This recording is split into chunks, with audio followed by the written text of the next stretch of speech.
fungsi. Kita masuk ke ini cyber security ya. Jadi di sini ada kacamata. Ada aset, ada vulnerability, ada threat, exploit, mitigation, dan risk ya. Aset itu orang, sudah terikut ya. People, equipment, resource, dan data. Vulnerability itu kelemahan dari sistem. Threat itu potential danger, dan exploit itu mekanisme untuk mengakses vulnerability. Jadi vulnerability contohnya yang pernah saya ke suatu kementerian ya,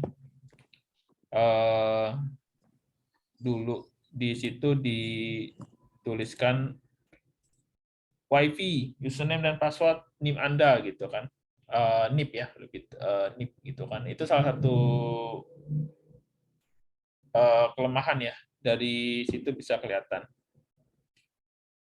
Vulnerability kalau di ini kita nggak perlu canggih-canggih banget. Kadang-kadang kalau ada di server ini tiba-tiba listrik mati, PLN mati, bukan PLN mati ya, listrik mati berkali-kali, menyebabkan nggak bisa diakses. Itu bukan masuk ke sistem, itu di luar apa variabel yang diperhitungkan.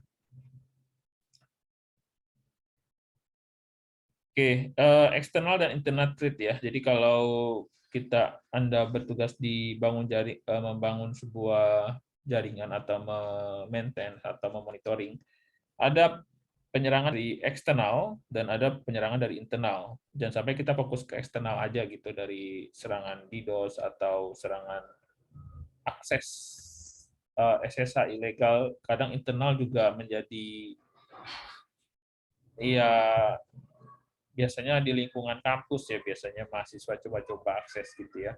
Jadi perlu ada monitoring aktivitas setiap traffic.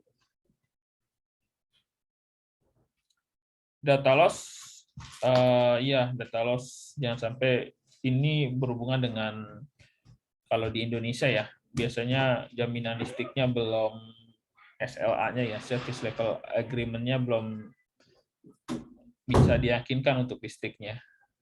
Kadang kita dengar di gedung cyber kan kebakaran gitu kan. Jadi kebakaran bisa jadi ada data loss kalau memang backup-nya di situ, atau seringnya tegangan listrik yang on off gitu kan, menyebabkan compatibility di hardware-nya menjadi nggak stabil, dan bisa jadi takutnya backup-an di sana jadi loss gitu.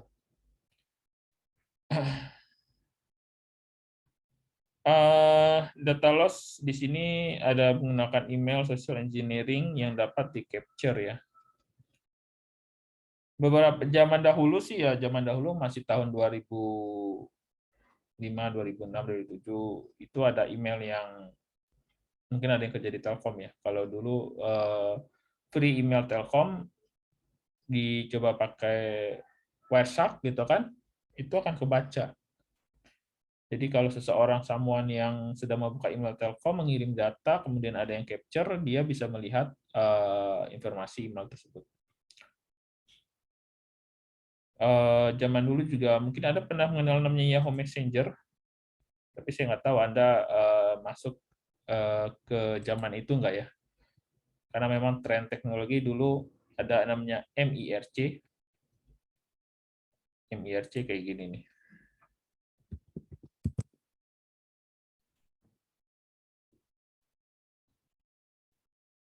Oke, Google aja.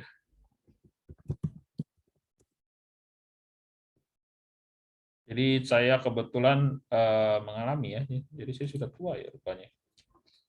Ini di tahun 2000-an ya, MIRC. Dulu zamannya Windows 98 ya. Jadi kita pakai ini. Nah, ini biasanya kalau orang latihan-latihan hacker itu masuk ke sini. Kenapa orang latihan hacker di MIRC? Karena waktu itu Windows 98 username password-nya tidak dienkripsi. Jadi dengan ada software-nya untuk mengenkrip, nggak nyampe 1 menit langsung ketemu itu. Jadi MIRC itu zamannya di mana orang belajar hacking. Jadi pakai jalur Telkom gitu kan, modem langsung ke hack langsung. Terus MIRC masuk lagi yang namanya Yahoo Messenger dengan syarat menggunakan email Yahoo. Nah, sampai 2018 ya. Jadi chatting kayak gini dulu Yahoo Messenger belum terenkripsi. Jadi kita bisa tahu percakapan Yahoo zaman dulu. Maksudnya seseorang menggunakan Yahoo dengan orang lain, kita pakai enkripsi, pakai WhatsApp, itu kebaca. Sekarang sudah susah ya. Web WhatsApp ya sekarang WhatsApp. WhatsApp ini kalau sekarang security-nya adalah kalau handphone Anda hilang. Nah, sudah. WhatsApp Anda, email Anda kebaca. Atau Anda menggunakan web desktop di komputer umum, entah di kantor atau di mana, lupa di logout, nah itu juga bisa masuk. Itu tentang social networking ya. Ya, uncrypt device juga sudah termasuk. Cloud storage device ya. Cloud storage device ini yang menjadi pertanyaan ya selalu kalau kita nyimpen data di cloud. Kira-kira orang yang punya cloud bisa lihat data kita nggak ya gitu ya. Itu pun saya juga nggak tahu, tergantung profesional mereka. Ya sama saja kalau kita menyimpan data di gmail.com, ya otomatis logiknya orang Gmail, server Gmail dapat mengakses semua data. Gitu. Removable disk, iya ada juga ya penyerangan virus ya kalau di masih musim-musim warnet rental ya. Rental itu sebelum COVID ya, pakai flash disk, taruh di rental, kena virus world, nyebarnya dengan cepat ini. Hard copy dan seterusnya lah. Improper access control. Password-nya gampang digunakan, misalkan dengan Anda menggunakan Facebook gitu kan, atau menggunakan Anda mengisi-ngisi formulir ini Google Form, masukkan tanggal lahir Anda, masukkan ini. Ada kemungkinan seseorang akan coba, oh mungkin password tanggal lahirnya gitu. Atau password tanggal di Facebook, password tanggal pernikahan, tanggal anak, lahir anak dan seterusnya. Itu security ya. Tapi di Indonesia itu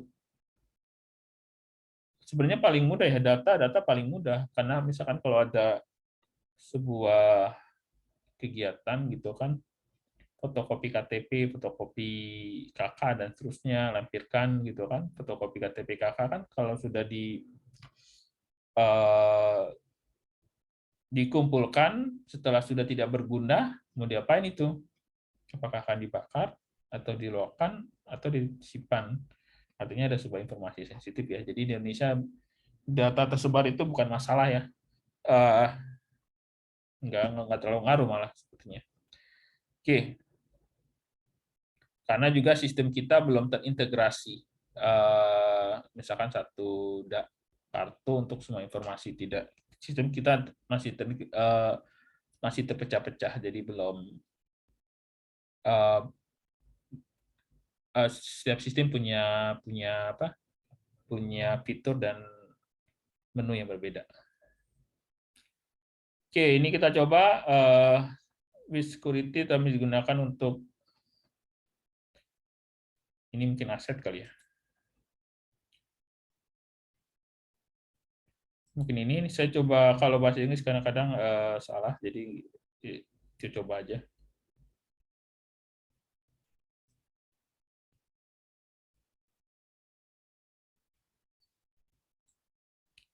Ini mungkin trade kali.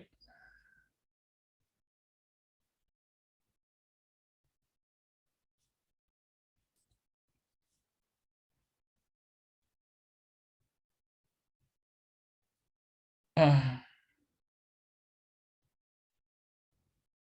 sebentar.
Wah, suara saya nggak belum benar. Tes, tes. Oke. Countermeasure. Coba. You got it. Oh, benar semua ya? Yang ini yang belum diisi. Oke, kebetulan. Biasanya salah. Kalau ada pertanyaan silakan ya. Atau ingin cerita-cerita kali yang ingin disampaikan. Oke, kemudian hacker ya. Hacker ada tipikalnya, ada tipe white hat hacker, ada gray hat hacker, dan black hat hacker. White hat hacker ini lebih mengarah seorang audit IT yang memang secara profesional untuk dibayar untuk mencari celah sebuah infrastruktur.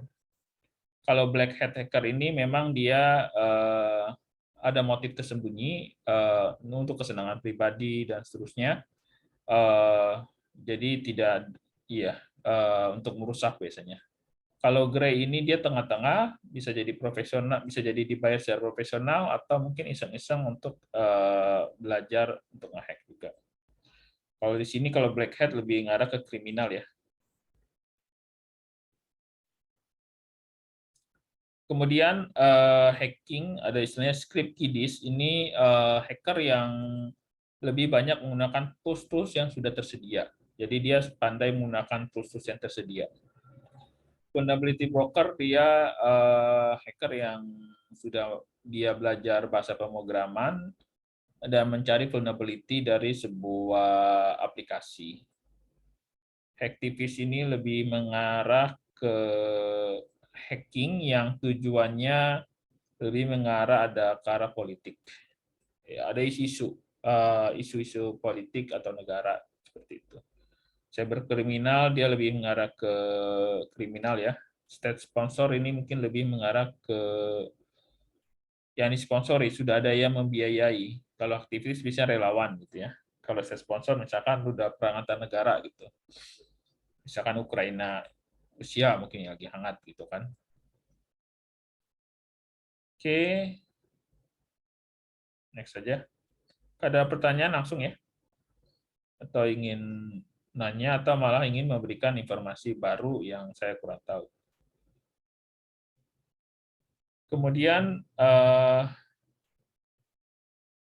videonya Anda lihat sendiri deh.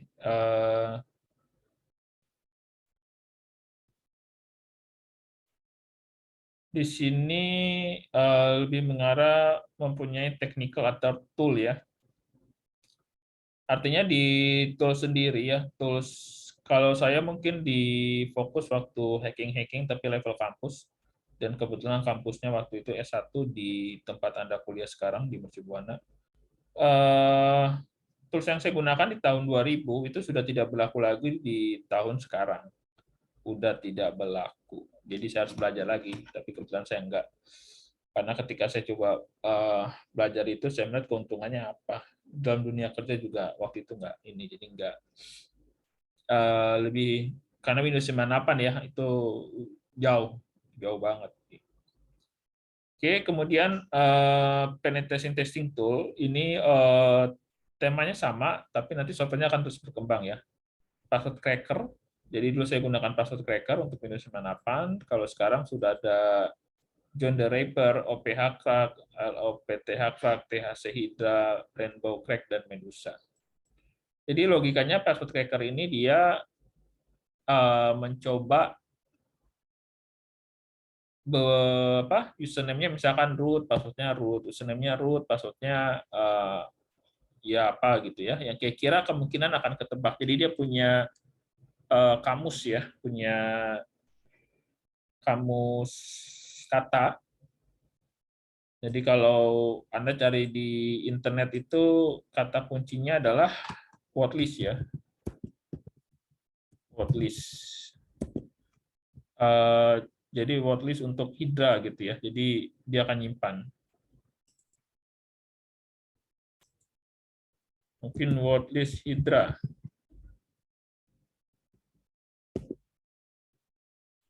Jadi Ya ini biasanya di bahasa Inggris. Jadi kalau Anda ingin nyerang gitu, kebetulan passwordnya pakai bahasa daerah, nggak akan kena ketemu sampai kapanpun gitu ya. Jadi dia akan menyimpan semua kombinasi password, misalkan user root, passwordnya A, user root, passwordnya B, ABC gitu kan. Kalau passwordnya misalkan bahasa Sunda apa ya, saya juga nggak tahu ya. Mangga masih sama ya. Jadi seperti itulah. Dan biasanya kalau server ini untuk mengantisipasi dari password cracker, biasanya kita gunakan tandingannya itu di kita apa ya? Snot ya. Kalau misalkan di monitoring server kita harus install Snot. Jadi Snot itu dia akan mempelajari ada sebuah aktivitas.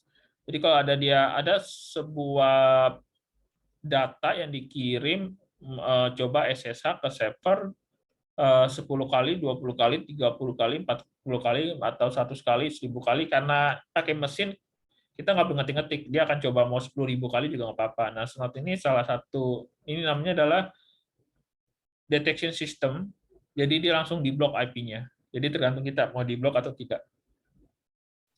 Itu Snot ini ya. Snot. Silahkan dipelajari tentang Snot ya. Salah satu untuk mencegah adanya si password cracker. Kemudian lagi wireless hacking tools ini saya jarang gunakan ya. Memang udah nggak gunakan ya.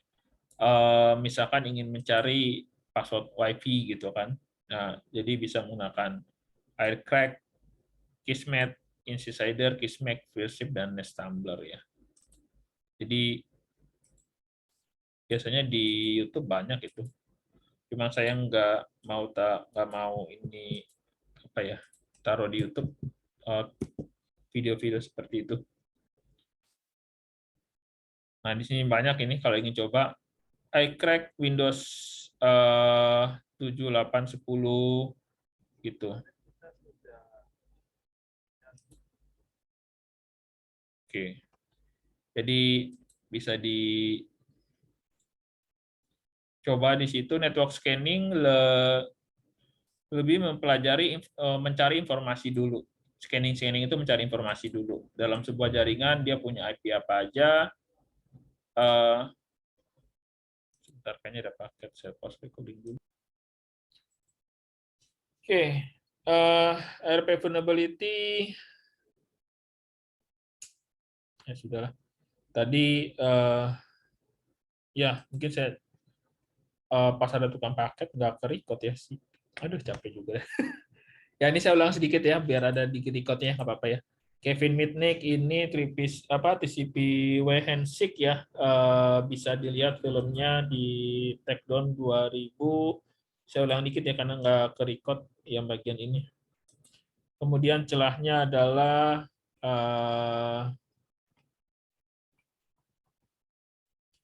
celahnya di sini. Session hijacking namanya. Jadi ketika dia komunikasi seperti ini. Halo, saya kirim data. Oke, silakan kirim, atau maaf saya lagi sibuk. Kemudian ini paket 5 kilo dari 7 mega. Oke, paket diterima dengan baik atau paket error sampai finish sudah selesai. Nah, session hijacking masuk di tengah-tengah. Jadi yang A ini langsung di ini gitu. Jadi Anda bisa lihat di filmnya ini kayak ya Kevin Mitnick ya, Take Down atau Catch Me If You Can yang untuk social engineering. Oke, kita masuk ke ARP vulnerability.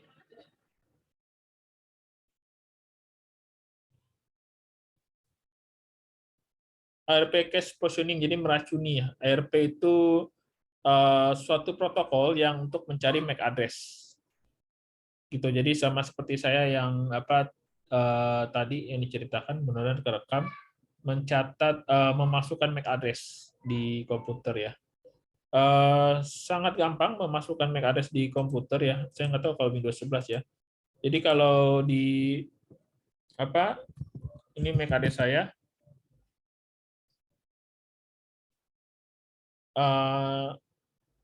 disconnected berarti enggak, ini kalau nggak ini ya, tinggal gantinya itu kalau nggak salah ya, ini saya Windows 11 saya belum coba ya. Sound networking, mana networking?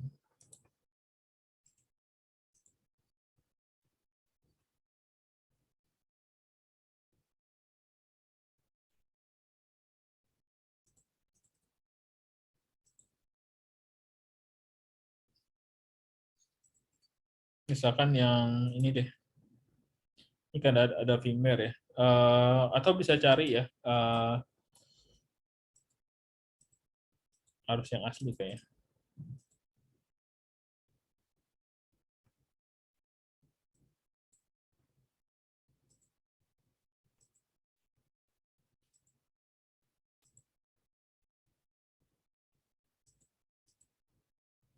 Greenwich Mac,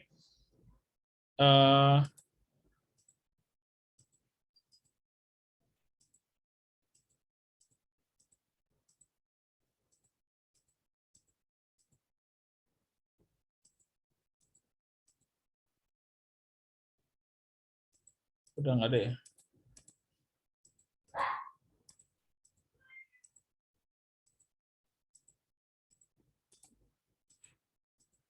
Waktu itu sih di sini ya, mungkin harus di-update lagi ya.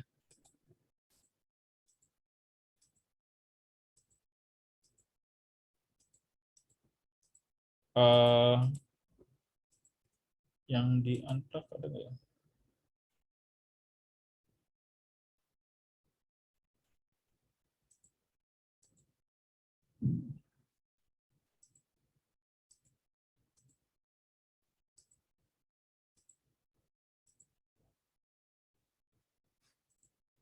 Ini dia.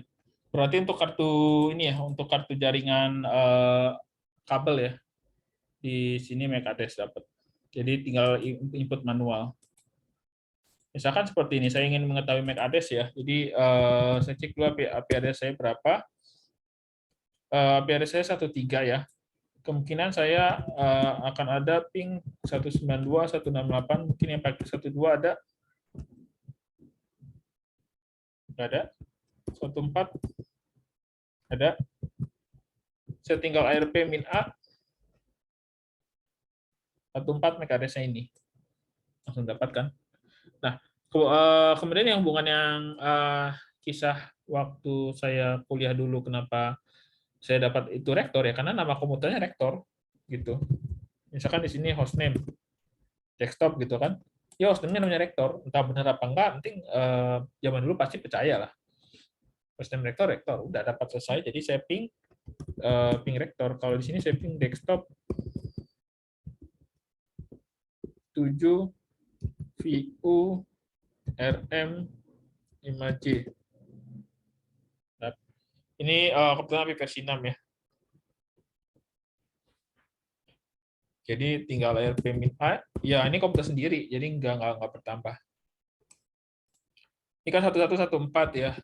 Saya yakin masih ada lagi komputer karena saya punya ada 3 yang aktif.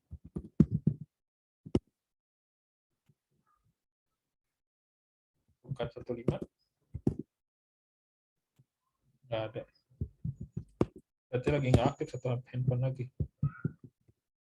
Nah, kalau gini kan satu-satu. Makanya kita gunakan Nmap. Masa kita nyekin satu-satu gitu.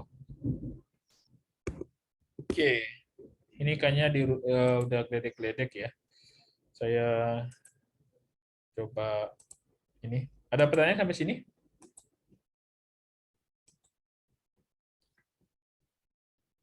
DNS attack itu apa ya? Jadi misalkan google.com tapi diarahkan ke situs lain gitu. Jadi DNS-nya bukan 888 gitu, tapi saya buat misalkan DNS-nya misalkan gini, gmail.com gitu kan, yang private ya. Kan ada login ya, nyari yang login. Ini kalau memang jahat ya, Anda ingin dapatin password Gmail gitu. Anda ngerti coding, Anda ngerti jaringan dikit. Gmail.com ini saya save halamannya gitu. Yang tampilan login.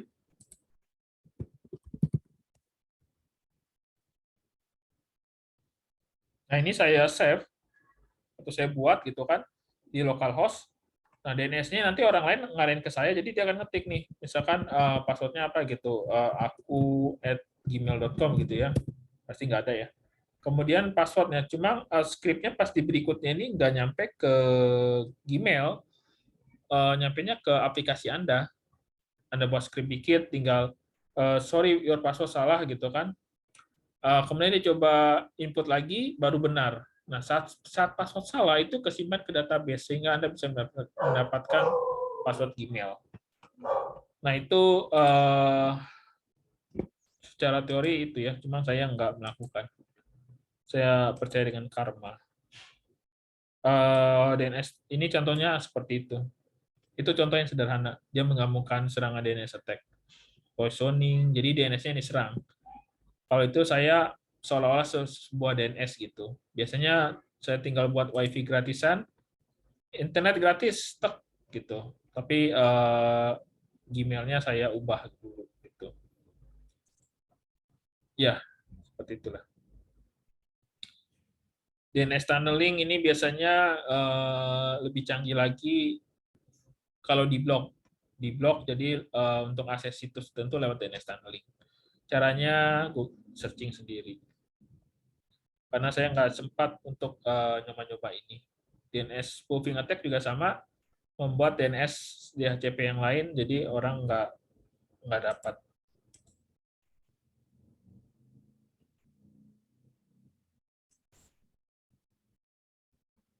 Ya karena yang kayak gini-gini ya memang saya lihat duitnya nggak ada gitu, dalam arti dan dalam dunia kerja duitnya nggak ada gitu. Yang ada bagaimana kita mengamankan, atau mungkin kalau Anda konsen ya Anda kalau dulu jadi auditor jaringan. Jadi auditor jaringan ya cuma